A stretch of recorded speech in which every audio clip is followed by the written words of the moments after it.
Hey guys, in this video I'm going to show you how to connect Turtle Beach Stealth 600 to your PS5. If you find this video helpful, please consider to like this video and subscribe to my channel. In saying that, let's just jump straight into the video.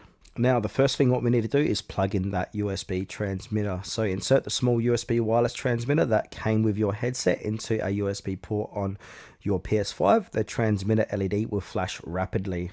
Next step is to power on your headset. So hold the power button on your headset until you hear the power on tone. The headset and transmitter should pair automatically. The transmitter LED will turn solid when connected. Then from here, we want to go ahead and set PS5 audio settings. So on your PS5, go to settings, sound, audio output device, and then select your headset. So that is your Turtle Beach Stealth 600. Under microphone, choose the same headset if not already selected. Then from there, simply test your sound and mic. So adjust your headset volume with the wheel and then test your mic in a party or a voice chat.